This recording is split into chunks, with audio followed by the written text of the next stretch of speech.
एक गांव में रहता था एक गरीब किसान रामनाथ। उसका घर मिट्टी का था लेकिन दिल था सोने का। रामनाथ दिन रात मेहनत करता, हल चलाता, बैलों को चारा खिलाता, बीज बोता, लेकिन किस्मत जैसे उससे रूठी रहती थी। एक दिन रामनाथ हल लेकर खेत की तरफ निकला। रास्ते में उसका पड़ोसी धनीराम मिला। धनीराम गांव का सबसे अमीर किसान था। अरे रामनाथ, सुना है खेत जा रहा है। पिछले साल तुम्हारा सारा धान बर्बाद हो गया था। इस बार कुछ उम्मीद है क्या? उम्मीद पर तो दुनिया टिकी है धनीराम भाई। मेहनत करूंगा तो शायद भगवान को दया आ जाए। भगवान भी उसी की सुनते हैं जिसके पास पैसा हो। मेरा खेत देखो, हजारों बीघे हैं, मजदूर हैं, ट्रैक्टर हैं। तुम्हारे जैसे छोटे किसान का क्या होगा? रामनाथ ने कुछ नहीं कहा। उसने मन ही मन ठान लिया कि चाहे जैसा भी हो, मेहनत करता रहूंगा।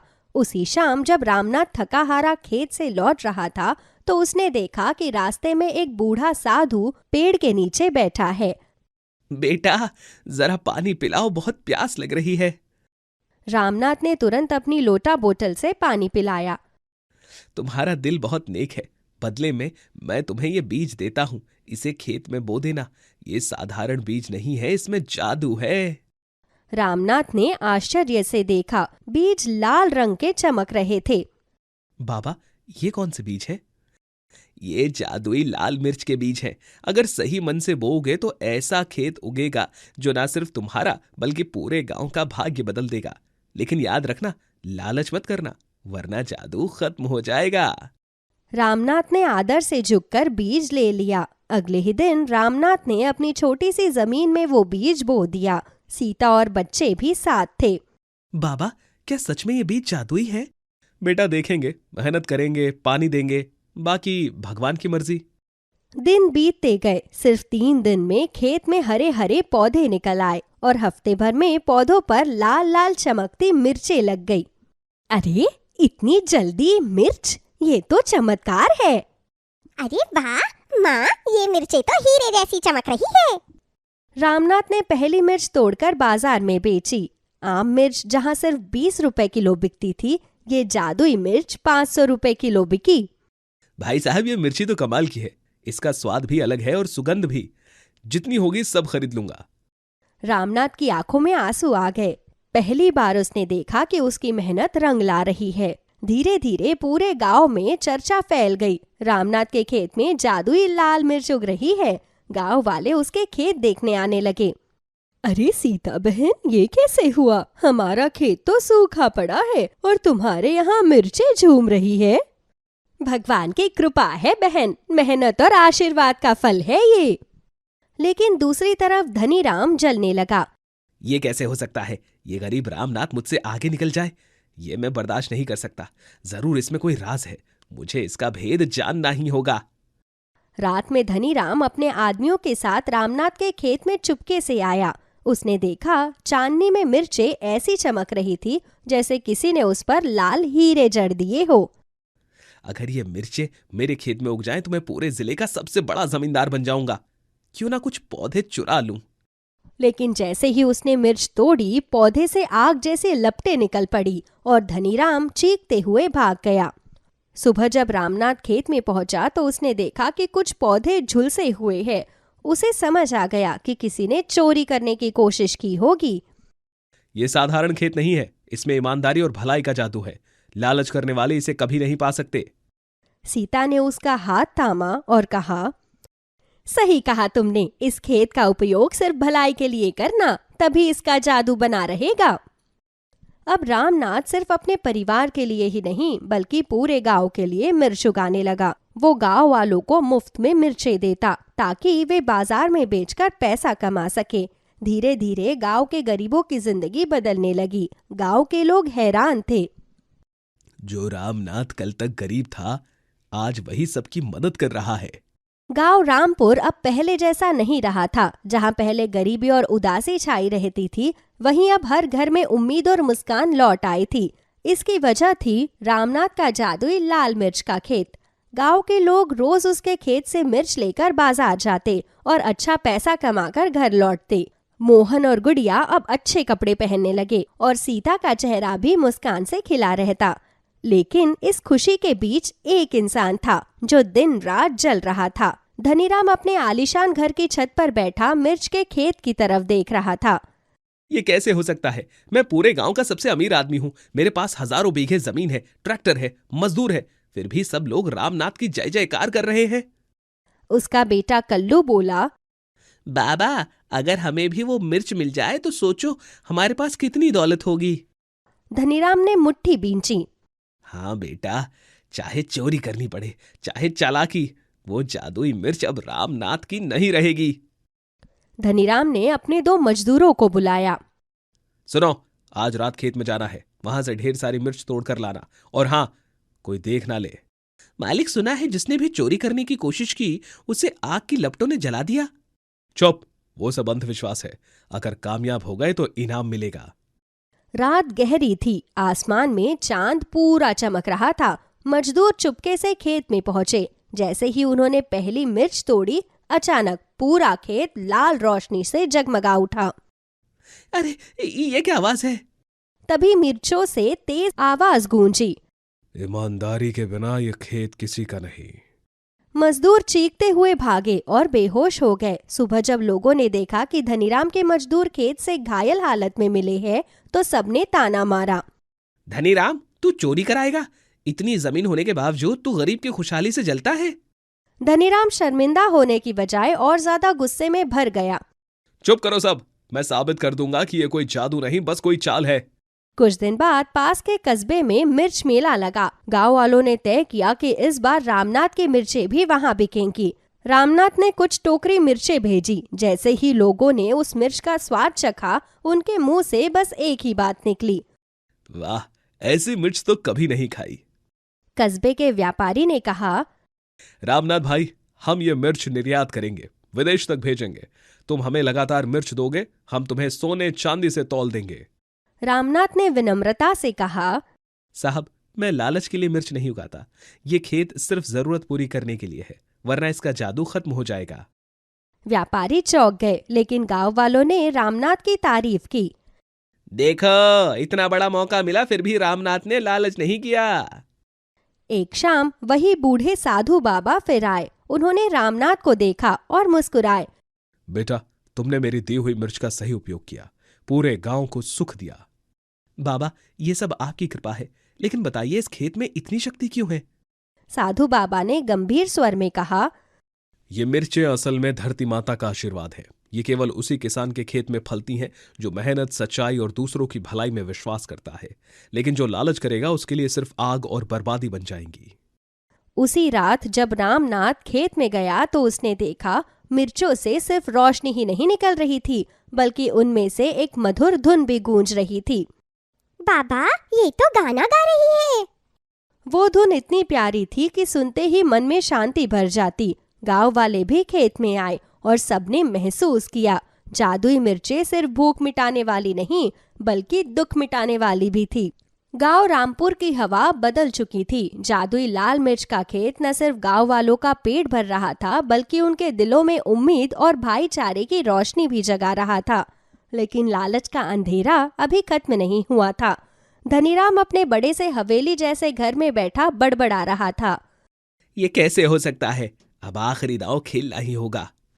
उसकी आंखों में खतरनाक चमक थी। एक रात धनीराम ने अपने आदमियों के साथ योजना बनाई।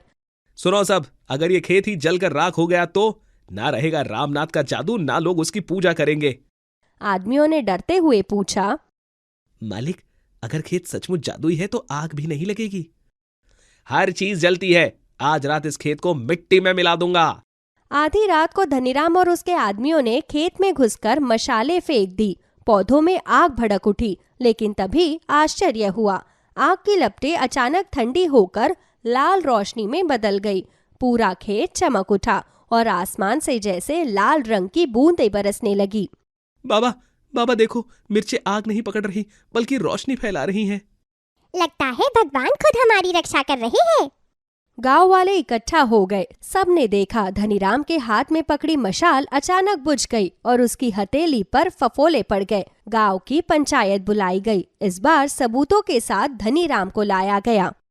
धनीराम, तूने लालच में आकर कितनी बार गांव की खुशहाली छीनने की कोशिश की। अब बोल, क्या कहना है? धनीराम झुक गया, उसकी आवाज कांप रही थी।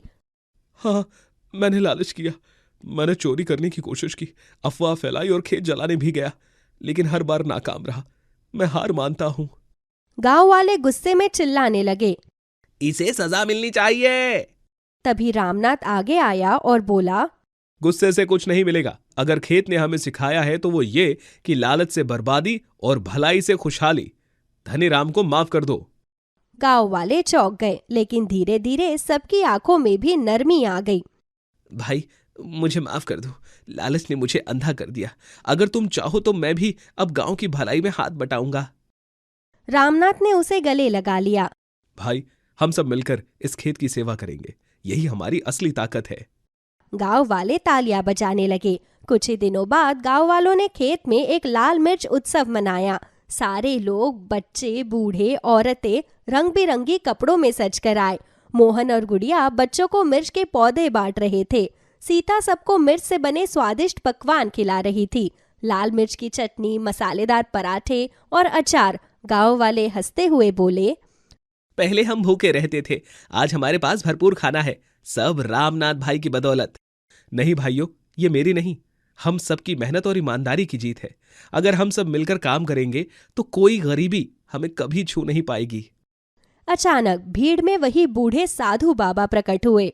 सब लोग उन्हें देखकर चकित रह गए। रामनाथ, तुमने परीक्षा पास कर ली, लालच को ठुकराकर भलाई का रास्ता चुना, इसीलिए खेत हमेशा तुम्हारे गांव को आशीर्वाद देगा। गांव वाले झुककर बाबा के चरण छूने लगे। याद रखो, ये मिर्च सिर्फ खाने का साधन नहीं है, ये तुम्हारे दिलों की आग को बुझाना और भाईचारे को जगाने का प्रतीक है। जब तक ईमानदारी और दया बनी रहेगी, खेत फलता फूलता रहेगा। इतना कहकर बाबा हवा में विलीन हो गए। गांव वाले अब आपस में प्यार से रहने लगे और ये गांव हमेशा के लिए खुशहाल बन गया। और ये सब हुआ था किसान की जादुई लाल मिर्च से। राधिका गोपालगंज के एक छोटे से गांव में अपनी मां कुसुम और पिता विनोद के साथ रहा करती थी। गोपालगंज में काफी लंबे समय से एक महामारी ने हर किसी को अपने चपेट में ले लिया था। ये देखकर राधिका बहुत परेशान थी। हे भगवान, आखिर कब हम सबको इस महामारी से छुटकारा मिलेगा? अब तो हर दिन इस महामारी के खौफ में जाता है कि कहीं ये महामारी हमारे किसी अपने को ना हो जाए। समझ नहीं आता आखिर कब डॉक्टर को इस महामारी का इलाज मिलेगा। थोड़ी देर बाद राधिका की माँ राधिका को खाना खाने के लिए आवाज लगाती है। राधिका अपनी माँ के पास जाती है। कुसुम राधिका को और अपने पति विनोद को खाना खाने के लिए देती है। खाना खाने के बाद राधिका का पूरा परिवार सो जाता है। तभी सपने में राधिका को उसकी गुजरी हुई नानी दिखाई देती है। बेटा राधिका, क्या बात है? मैं देख रही हूँ कि तुम कुछ दिनों से बहुत दुखी हो। हाँ नानी, मैं बहुत दुखी हूँ। आप तो जानती हो ना कि गोपालगंज में महामारी दिन प्रतिदिन हर किसी में फैलती जा रही है। बस इसीलिए मैं बहुत दुखी हूँ। अच्छा, तो मेरी बिटिया इसलिए परेशान है। राधिका, मैं तुझे एक जरूरी बात बताने यहाँ आई हूँ। क्या नानी, बताओ ना। राधिका, मेरे खेत में एक जादुई पालक का पौधा है और वो जादुई पालक सिर्फ अच्छे और नेक दिल इंसान को ही दिखाई देता है। तो अगर तुम चाहती हो कि गांव वालों को महामारी से छुटकारा मिले तो एक बार तुम जादुई पालक की मदद लेके देखो। नानी, आज के टाइम पर ऐसा भी होता है क्या?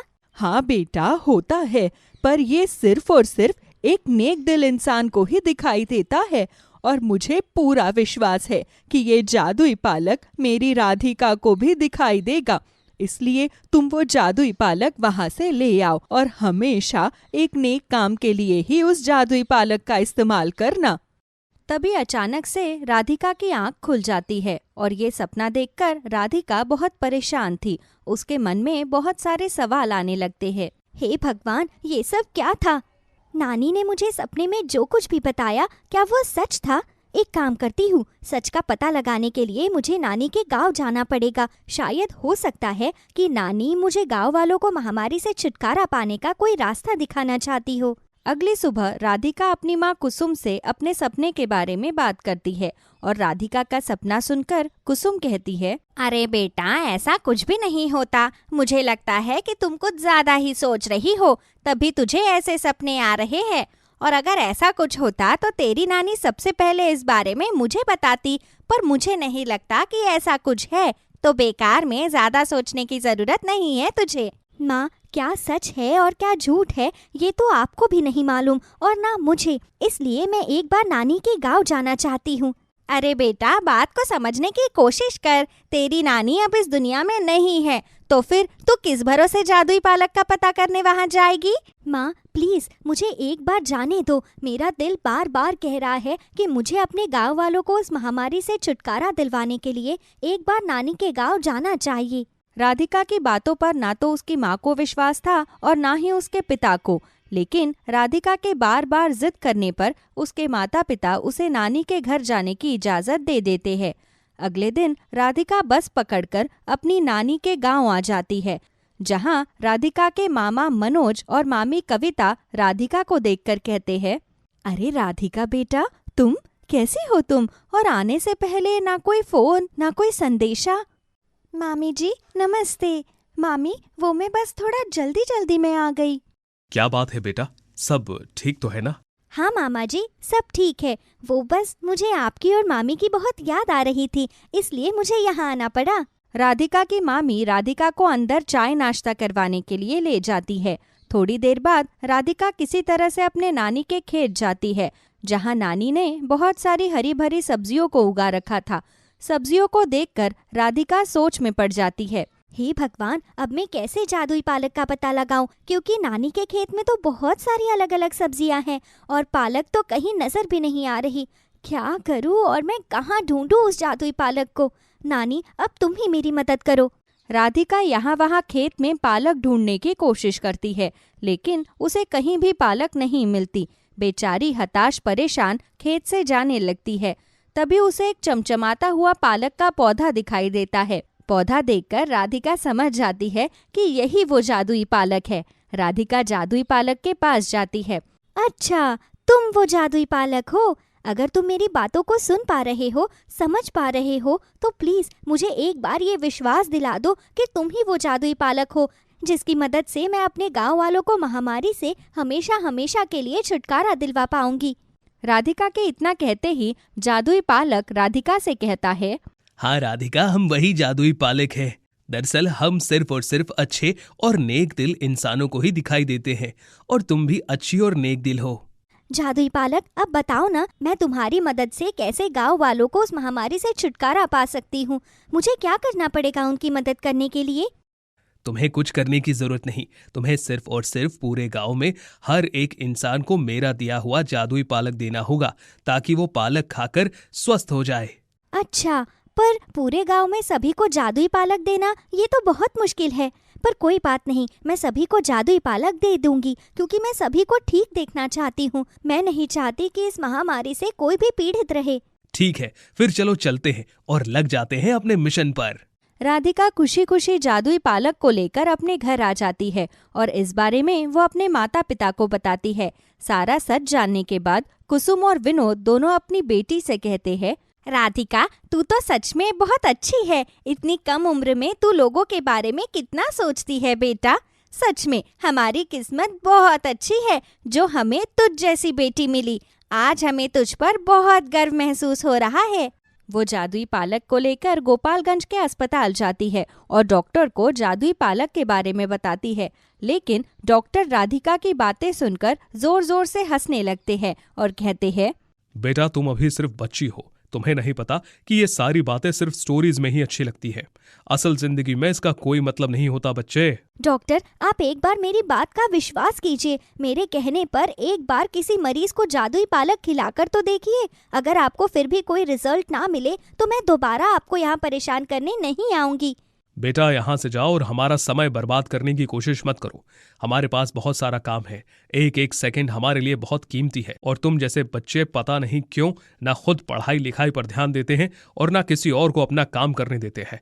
चलो चले जाओ यहाँ से। डॉक्टर गुस्से में राधिका को वहाँ से भगा देता है। बेचारी राधिका उदास होकर वहाँ से बाहर आ जाती है। तभी अस्पताल के बाहर कुछ लोग महामारी से पीड़ित होकर तड़प रहे होते हैं। उन्हें देखकर राधिका को उन पर बहुत तरस आता है। राधिका तुरंत उनके पास जाती है और कहती है, सुनिए, आप लोगों को परेशान होने की कोई ज़रूरत नहीं है। मैं इन्हें ठीक कर सकती हूँ। बस आप मुझे थोड़ा सा समय दीजिए और मुझ पर विश्वास कीजिए। बेटा, हम वैसे ही बहुत परेशान हैं, इसलिए भगवान के लिए हमें और परेशान मत करो, क्योंकि मैं पिछले 15 दिनों से अपने पति को ऐसे तड़पता हुआ देख रही हूँ। ना डॉक्टर कुछ कर पा रहे हैं और ना मैं। प्लीज़ मुझे एक बार इन अंकल को ये जादुई पालक खिला लेने दीजिए। देखिए, ये जादुई पालक खाते ही अंकल एकदम ठीक हो जाएंगे। बेटा, भगवान के लिए हमें परेशान मत करो और यहाँ से चली जाओ। देखो, मैं बहुत परेशान हूँ। तुम्हारे अंकल बहुत बीमार है और अभी मैं किन हालातों से गुजर रही हूँ तुम इसका अंदाजा भी नहीं लगा सकती हो। आंटी, प्लीज़ एक बार मुझे कर लेने दीजिए जो मैं करना चाहती हूँ। ठीक है बेटा, अगर तुम इतनी जिद कर रही हो तो खिला दो अंकल को वो जादुई पालक। वैसे आज के टाइम में ऐसा कुछ भी नहीं होता बेटा, पर तुम्हारे जिद करने के कारण मैं तुम्हें ऐसा करने दे रही हूँ। राधिका की बातें सुनकर वो औरत राधिका को वो जादुई पालक अपने पति को खिलाने देती है। जादुई पालक खाते ही उस औरत का पति एकदम ठीक हो जाता है। अपने पति को ऐसे ठीक होता हुआ देखकर वो औरत खुश हो जाती है और राधिका से कहती है, अरे बेटा, ये तो तुमने चमत्कार कर दिया। देखो, मेरे पति एकदम से ठीक हो गए। तुम्हारा बहुत बहुत शुक्रिया बेटा। तुम तो किसी देवी का स्वरूप हो और तुम्हारी वजह से मेरे पति सही सलामत है। मैं तुम्हारा ये एहसान जिंदगी भर नहीं भूलूंगी। अंकल जी ठीक हो गए, मेरे लिए यही बहुत है। और अब मैं गोपालगंज को इस महामारी से छुटकारा दिलाकर ही रहूंगी। हाँ बेटा, और इसमें मैं भी तुम्हारी पूरी मदद करूंगी। राधिका उस औरत के साथ मिलकर पूरे गांव को जादुई पालक के बारे में बता देती है, जिसके बाद लोग धीरे धीरे राधिका के पास जादुई पालक खाने के लिए आया करते थे। राधिका सभी को ठीक करने के लिए जादुई पालक खिला दिया करती थी और जादुई पालक खाते ही हर कोई ठीक होके खुशी खुशी अपने घर जाया करता था। ये देखकर राधिका को बहुत खुशी होती थी और इस तरह से कुछ ही दिनों में पूरा गांव ठीक हो जाता है। और एक दिन राधिका की माँ राधिका से कहती है, राधिका, आज तेरी वजह से पूरा गोपालगंज ठीक हो गया है। गांव में अब किसी को भी महामारी से कोई परेशानी नहीं है। पूरा गांव स्वस्थ हो चुका है बेटा। और ये जो कुछ भी हुआ है तेरी नानी के जादुई पालक की वजह से ही हुआ है। कुसुम और राधिका बहुत खुश हो रही होती है। तभी वहाँ पर राधिका की नानी की आत्मा आती है। राधिका बेटा, आज मुझे तुझ पर बहुत गर्व महसूस हो रहा है। आज तूने इतनी छोटी सी उम्र में वो कर दिखाया जो कोई बड़ा समझदार व्यक्ति नहीं कर पाता। सच में राधिका, भले ही अब मैं इस दुनिया में नहीं हूँ, लेकिन मुझे तेरी सूझबूझ, समझदारी और हिम्मत देखकर बहुत खुशी मिल रही है। नानी, आज जो कुछ भी हुआ है ये आपकी वजह से ही हुआ है। कहीं ना कहीं इसमें आपने मेरी बहुत मदद की है। तब जाकर ही मैं लोगों को महामारी से छुटकारा दिलवा पाई और आपसे बातें करके ही मुझ में हौसला और हिम्मत आती है। इस तरह से नानी और जादुई पालक दोनों ही हमेशा हमेशा के लिए वहाँ से गायब हो जाते हैं।